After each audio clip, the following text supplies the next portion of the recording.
მოგესალმებით მეგობრებო, მე კოტე ვარ, დღეს ვისაუბრებთ ემოციურ კვებაზე. რატო ამნიშნელოვანი ემოციური კვება, რადგან ადამიანების თითქმის ნახევარს, მთელი პოპულაციის თითქმის ნახევარს აქვს ემოციური კვება. ანუ უზომოდ მნიშვნელოვანია, სხვა სიტყვებით რო ვთქვათ, რას ნიშნავს ემოციური კვება, ნიშნავს, როცა ადამიანი ჭამს არა იმის გამო, რომ შეა, არამედ იმის გამო, რომ რამე ემოციას ვერ უმკლავდება. შეიძლება იყოს სტრესი, შეიძლება შიში, შეიძლება სიხარული, შეიძლება მოწყენილობა. ემოციური კვება განსაკუთრებით მნიშვნელოვანია, იმიტომ რომ ძნელია მასთან ბრძოლა. თუ ვიტყვით, აი პირდაპირ როგორ არის ან დაავადება ემოციური კვება, თუ რა არის. მარტივი მაგალითი არის, რომ აი ადამიანი მაგალითად მოწყენილია, მუშაობს მთელი დღე სახლიდან, არავის არ ელაპარაკება და იმისთვის რომ ეს მარტო ყოფნა და მოწყენილობა შეივსოს, ან გაუმკლავდეს, ჭამს. ან უბრალოდ მძიმე დღე ქონდა სამსახურში და სტრესული დღის შემდეგ ჭამს შოკოლადს. იმისთვის რომ შეიმსუბუქოს მდგომარეობა. ეს არის კლასიკური მაგალითები ემოციური კვების. ემოციური კვება არ არის დაავადება, პირდაპირ დაავადებად არ არის კლასიფიცირებული, თუმცა სხვადასხვა დაავადებების ნაწილი შეიძლება იყოს, მაგალითად აქვეა ან ბევრის ჭამის დარღვევა, როცა დიდ ულუფებს ჭამს ადამიანი, მისი ნაწილი შეიძლება იყოს, როცა ადამიანი ჭამს უკონტროლოდ, შეიძლება ბულიმია ნერვოზას ნაწილი იყოს, ან სიმწუქნესთან დაკავშირებული ფსიქოლოგიური დისტრესის, ანუ სხვადასხვა დაავადებების მთავარი კომპონენტი შეიძლება იყოს ემოციური კვება, მიუხედავად იმისა, რომ თვითონ ცალკე ემოციური კვება დაავადება არ არის. ეხლა ემოციური კვება როდის არის პრობლემა? ზოგადად ყოველთვის არის პრობლემა, მაგრამ დიდი პრობლემა არ არის, თუ კი მაგალითად მეგობრების წრეში შეიკრიბა ადამიანი და ჭამს ბერს, ან დღესასწაულებზე, როცა ემოციურად გახარებული ადამიანი ჭამს ბერს. ბევრს აქვს ეს და ესეც ემოციური კვების ნაწილია, მაგრამ ეს არ მიიჩნევა დარღვევად და არ მიიჩნევა დაავადებად. მაგრამ თუ კი ემოციური კვება ხდება უკონტროლო, ანუ ადამიანი რაოდენობას ვერ აკონტროლებს იმ საკვების, რასაც ჭამს, ან ძალიან ხშირად ემართება და დიდ ულუფებს ჭამს, ან ძალიან დიდ დისტრესს უქმნის, მას შემდეგ რაც შეჭამს, ძალიან დიდი დანაშაულის გრძნობა აქვს. ესენი უკვე არის მნიშვნელოვანი დარღვევის ნაწილები და ამ დროს უნდა მიაქციოს ადამიანმა ემოციურ კვებას. განსაკუთრებით მაგალითად აი არაკონტროლირებადი ეპიზოდები, როცა აქვს ადამიანს ჭამის, შეიძლება შეჭამოს 15 წუთში ან 2 საათის ფარგლებში, ძირითადად 2000 კალორიიდან 5000 კალორიამდე, ანუ შეიძლება 2 საათში შეჭამოს ადამიანმა თითქმის 3 დღის სამყოფი საკვები. ამდენად ბევრი, ზოგ შემთხვევაში 10000 კალორია, ანუ წარმოუდგენლად მძიმე შეიძლება იყოს ემოციური კვება. ბულიმია რა არის?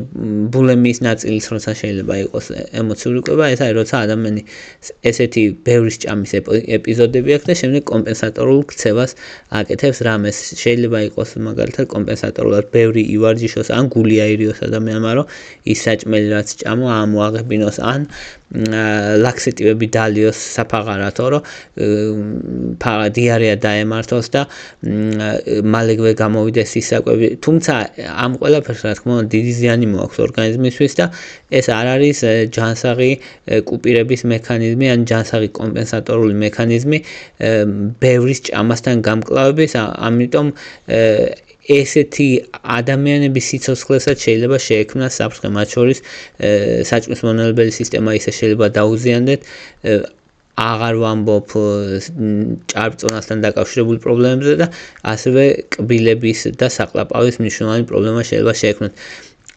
და მეტიც შეიძლება გულზეც შეექმნათ პრობლემა ელექტროლიტული დისბალანსის გამო, რომელიც ღებინებების გამო ემართება ადამიანს, ან ხშირი ფაღარათის გამო. შესაბამისად, ბულიმია ძალიან დიდი პრობლემაა და ბულიმიას დროს ხშირად ემოციები ხდება ტრიგერი, ემოციები ხდება საწყისი, რის მერეც ადამიანი იწყებს ბევრის ჭამას.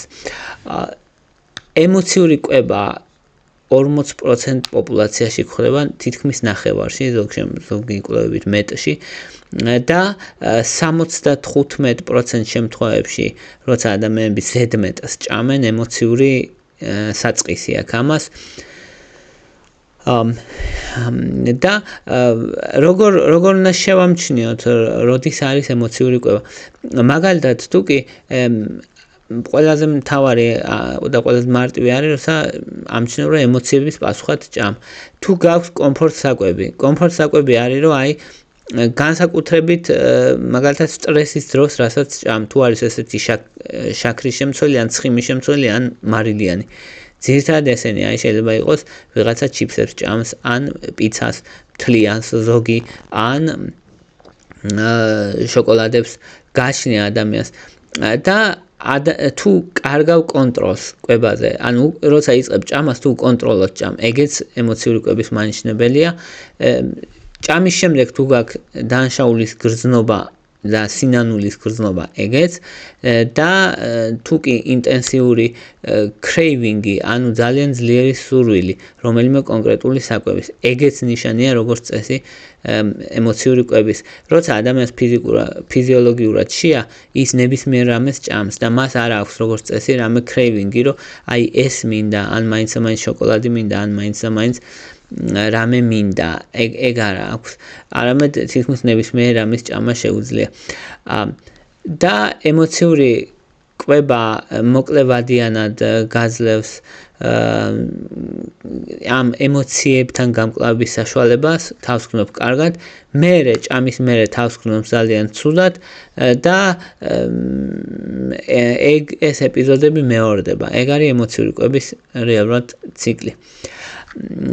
ახლა რატომ არის კონტროლი ემოციური კვების ძნელი?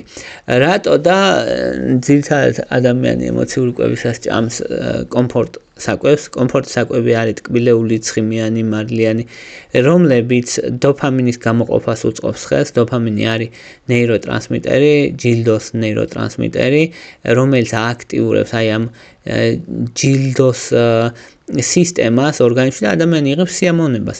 ანუ დოფამინი არის სიამოვნება, როცა ჭამ სიამოვნებს და ეს იმდან ძლიერი სტიმულანტია, რომ ეს სიამოვნების განცდა გინდა კიდე.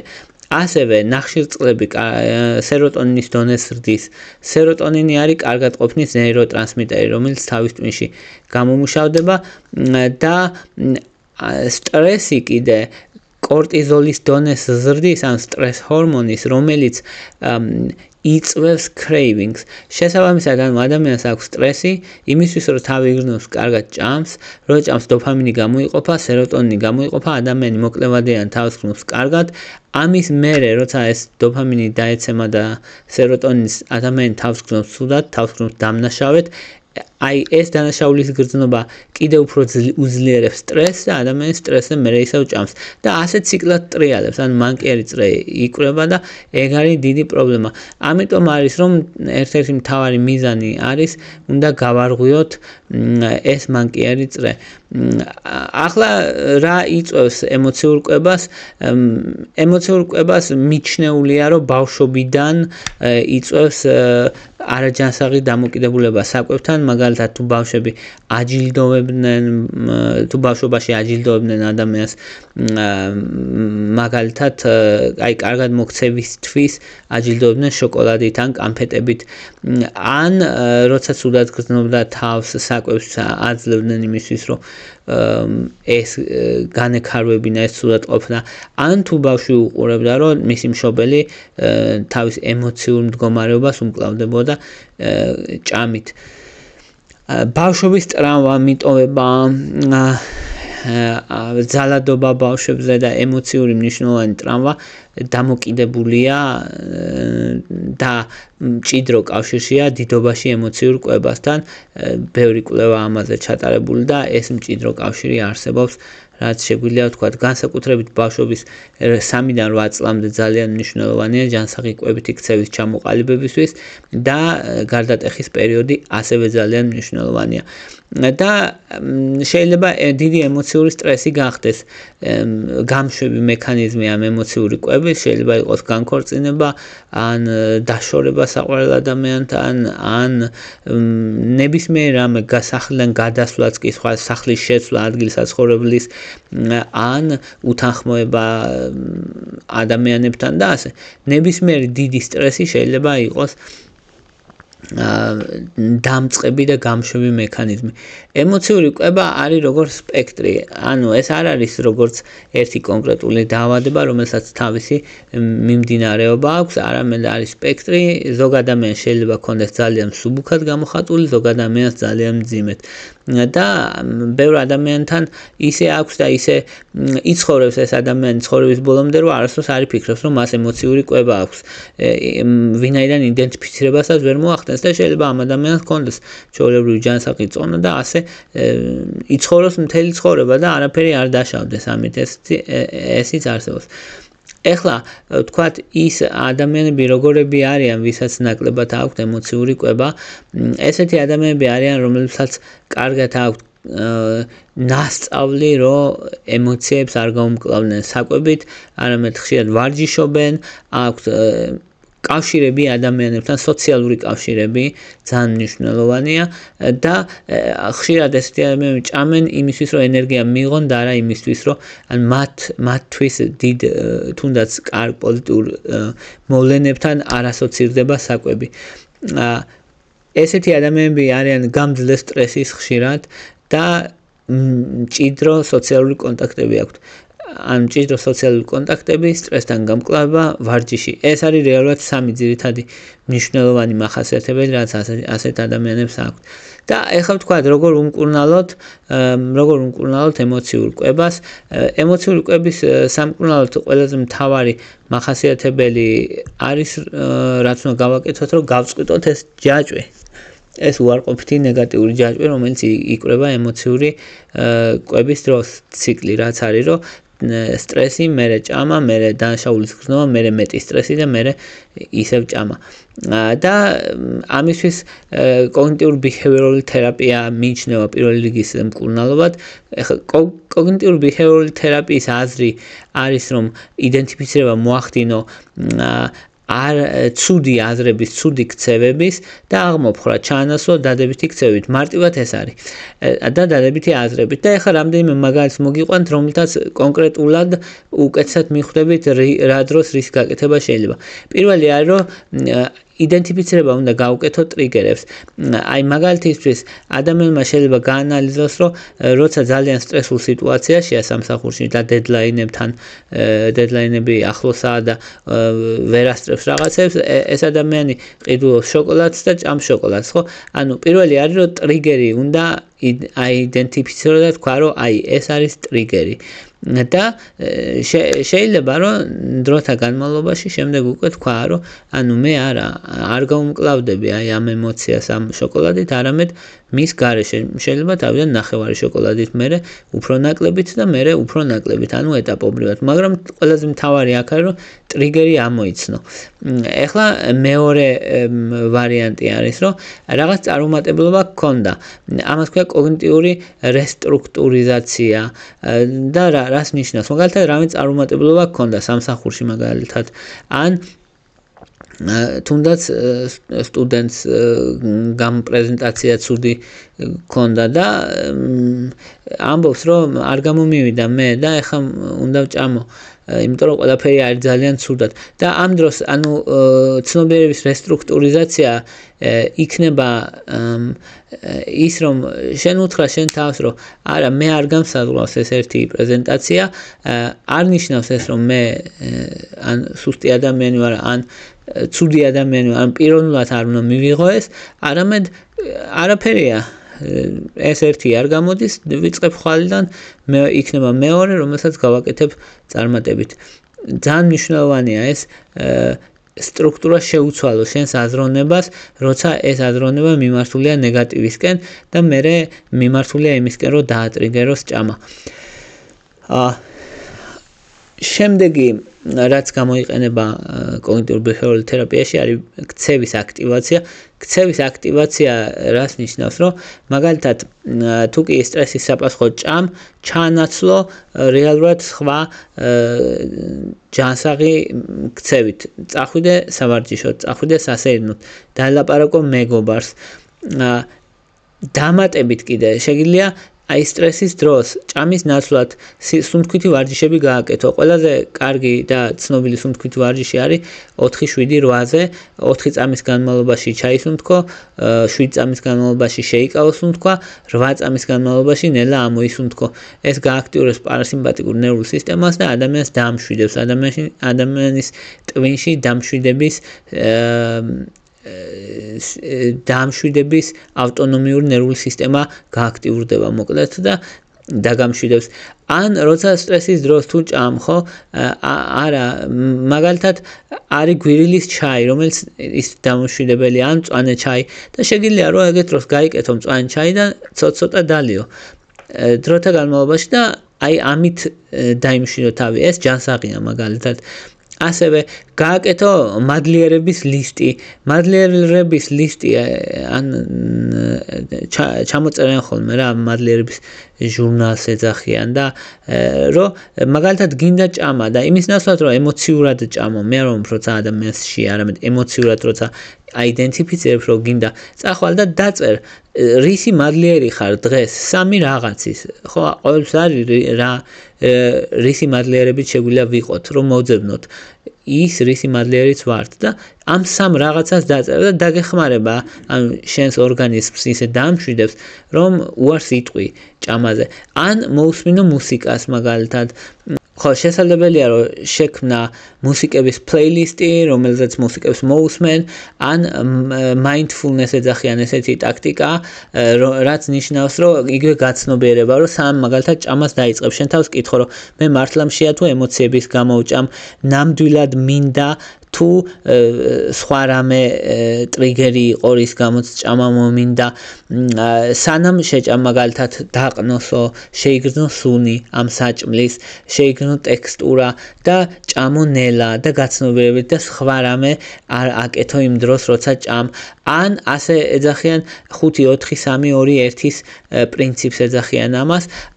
ასეთ დროს არის რომ მაგალითად სანამ ჭამას დაიწყებ, დაასახელე 5 რამე რასაც ხედავ, 4 რამე რაც გაიგე, 3 რამე რისი სუნიც გესმის მაგალითად, ან 3 რამე რაზეც ფიქრობ, 2 რამე რაც გინდა მაგალითად და 1 სუნი რასაც შეიგრძნობ მაგალითად ამ საკვებს, ან როგორი ტექსტი რასაც შეეხე, ან 2 რამე რასაც შეეხე და 1 რამე რაც მაგალითად წინ გიდევს საკვები. ანუ რატო არის ეს მთავარი, რომ ადამიანმა სანამ ჭამას დაიწყებს არ უკონტროლოთ არ ჭამოს ემოციების საპასუხოდ, არამედ გაცნობიერებულად აქ და ახლა, ანუ აწმყოში დაბრუნოს. ეგ არის მთავარი მუღამი, ესე ვთქვათ, აი ამ ტექნიკის. ხო, ну შეიძლება შეანაცვლოს ადამიანმა მე ის 5 სხვა რაღაცა იყოს, 4 სხვა რაღაცა იყოს, ფანტაზია შეიძლება მოუხმოთ, არა პრობლემა მაგ დროს. და ასევე მნიშვნელოვანია პრობლემის გადაწყვეტა. პრობლემის გადაწყვეტა ნიშნავს, რომ ანუ როცა რაღაცა სტრესი გაქვს, კვებაზე კი არ იფიქრო, არამედ იმაზე იფიქრო, რომ როგორ მოაგვარო ის ძირი პრობლემა და არა ის რომ მექანიკურად გაუმკლავდე მაგალითად ჭამით. ასევე ჟურნალის წარმოება ემოციების ღირსაც ეძახიან, რომ რას ფიქრობ, როგორია შენი კვებითი რეჟიმი, რა დროს დაიწყე ჭამა და როგორ შექმნა უფრო ჯანსაღი რეაქციები, აი როცა მაგალითად გინდა ან ქშია ან ემოციურად გინდა რამე. და თვით თანაგრძნობის თერაპია ვარჯიშია კიდევ მნიშვნელოვანი, რომ მიუხედავად იმისა, რომ შენ შეიძლება თავს დამნაშავედ გრძნობ და არ მოგწონს როცა ბევრს ჭამ, მაგრამ მიეცი შენს თავს მეტი სიყვარული, მეტი თანაგრძნობა და მეტი მოთმინება და არ გაუბრალდე შენ თავს მაშინაც კი, როცა მაგალითად ბევრი ჭამე, არ ქონდეს დანაშაულის გრძნობა, თქვი რომ ანუ ხდება, უბრალოდ ხვალიდან ახალი დღე დაიწყება და ხვალიდან კი არა, იგივე მომენტიდან, მეორე მომენტიდან ახალი დღე დაიწყება და მე გავაკეთებ ყველაფერს, რაც შემიძლია. და ეს იქნება უპირობო, არ მექნება, რომ დედლაინი ის კი არა, რომ მაგალითად აი 5 ჯერაც ვცდი და თუ არ გამომივიდა 5 ჯერ მე 6 ჯერ თავს დავანებ. არა, შენ თავს ეუბნები, რომ მე იქამდე ვცდი, სანამ არ გამომივა დედლაინის გარეშე. და ეხლა ვთქვათ საკვებ დანამატებზე, საკვებ დანამატებიდან ემოციური კვების დროს ყველაზე ხშირად გამოიყენება ხოლმე ომეგა-3 ცხიმოვანი მჟავები, ეხმარება რომ ბალანსი აღადგინოს ნეიროტრანსმიტერების თავის ტვინში, 5-HTP, ეგ არის სეროტონის წინამორბედი, პრეკურსორი, საიდანაც შემდეგ სეროტონი სინთეზირდება ჯამში და საკმაოდ ეფექტურად იყენებენ ხოლმე განსაკუთრებით იმ ადამიანებში, ვისაც კრეივინგები აქვს, ანუ რაღაც კონკრეტული საჭმელი ძალიან უნდა ხოლმე. მაგნიუმი ასევე კარგი დანამატია, რომელიც კორტიზოლის დონეს ასტაბილურებს და ადაპტოგენები, მაგალითად აშვაგანდა და როდეოლა, რომელიც სტრესის ჰორმონების დონეს ამცირებს და კრეივინგს ამცირებს შესაბამისად. და ფიზიკური აქტივობა, რა თქმა უნდა, ძალიან მნიშვნელოვანია. ხო, აი ეს იყო პრინციპში რისი თქმაც მინდოდა და კიდე მინდოდა იმის თქმა, რომ აი დღევანდელი სიტუაციაც გავს სხვათა შორის ამას, რომ ადამიანებს აქვს ძალიან იმედგაცრუება, რაც ხდება, ხო, რომ აი თუნდაც ხა დღეს რავი ისეთი კანონები შემოაქვთ, რომ საერთოდ უკვე აი შოკის დონეზე არა, რომ თქვათ რაც საჯარო მოხელეებისთვის შემოაქვთ, რომ ფაქტიურად ანუ ამონებენ საჯარო მოხელეებს ამ კანონით. ან რომ ის პოლიციელს შეუძლია რომ დააკავოს ნებისმიერი წინასწარ, რა ვიცი ეს წინასწარ დაკავება 1984-ში არის მარტო მე მგონი სადაც ისა აზრის პოლიციაა, რომ აი აზრით თუ გაგიჩნდა რაღაცა იმას და თორე ესე ადამიანის ფუნდამენტური უფლებაა ის რომ არ დააკავოს სანამ დანაშაული არ ჩაუდენია, თუ რაღაც პირდაპირ საფრთხეს არ ქმნის იმ მომენტში რა და წარმოუდგენელია რომ ეხლა დააკავა ადამიანი რომელიც ისა იმის გამო რომ ვიღაცას უბრალოდ არ მოეწონა და იფიქროს რომ მომავალში შეიძლება რამე ჩაიდინოს. ხო, ანუ აი ესეთი დონის კანონები დაამტკიცეს. არც ვიცი საერთოდ რა ვთქვა და რა რეაქცია უნდა მქონდეს მაგაზე, აი წარმოუდგენელია რა. აი წარმოუდგენელია. ერთ-ერთი ის ვიცი მე რომ მშვიდობიანი პროტესტი არის გამოსავალი. მშვიდობიანი პროტესტი ზუსტად ეგრე, როგორც ემოციური კვების დროს არის, რომ არ ყოველგვარი დედლაინის გარეშე, რომ აი ადამიანმა თქვას, რომ მე ვიდგები აქ, იმიტომ რომ მე მჯერა ჩემი შინაგანი ხმის, ჩემი შინაგანი სინდისის მიხედვით ვიდგები აქ და მორჩა, არ მაინტერესებს სხვა არაფერი. ეს ამის მჯერა მარტო, მე არ მჯერა არანაირი ძალადობის, არანაირი დაპირისპირების, არ მჯერა იმისი, რომ რამე ძალადობით რამე გამოვა, თუნდაც იქით ამხრიდან არც აქედან არ ვარ ძალადობის მომხრე, მაგრამ მე მჯერა იმის, რომ მშვიდობიანი მუდმივი პროტესტით და მტკიცე პროტესტით შესაძლებელია, რომ შეიცვალოს ყველაფერი პოზიტიურისკენ, ხო? ან მით უმეტეს ახლა ჯერ გვიანი არ არის. შესაბამისად ყველაფრის ცვლილება შესაძლებელია. ხო, მით უმეტეს კიდე გვაქვს ჩვენ მაჰათმა განდის მაგალითი, რომელმაც სადაც მისმა მშვიდობიანმა წინააღმდეგობამ შეაჩერა ეს ბრიტანეთის იმპერია და ეს რა არის ახლა იმასთან შედარებით ეს პრობლემა და ესენი ვინ არიან რაც მაჰათმა განდიმ გააკეთა იმასთან მიმართებაში. იმის თქმა მინდა, რომ მშვიდობიან და მტკიცე პროტესტს ყოველთვის აქვს აზრი. უბრალოდ არ უნდა დაგეუფლოს ადამიანს იმედგაცრუების გრძნობა, რომ მაინც არაფერი არ გამოვა. ადამიანის უმეტესობა ასე ფიქრობს, მაინც არაფერი არ გამოვა და ეგ არის ძალიან დიდი პრობლემა და ეგ უნდა ჩავანაცვლოთ იმით, რომ ჩვენი სინდისის მიხედვით უნდა ვიდგეთ ყოველთვის. სადაც ჩვენი სინდისი გვიკარნახებს რომ ვიდგეთ. ნუ მე ამის მჯერა ყოველ შემთხვევაში და ხო ეს არის მოკლედ რისი თქმაც მინდოდა. მადლობა რომ მისმენდით, მადლობა რომ გაინტერესებთ. თუ მოგწონთ ჩემი ვიდეოები დალაიქეთ, თუ მოგწონთ ჩემი არხი გამოწერეთ. მადლობა ინტერესისთვის.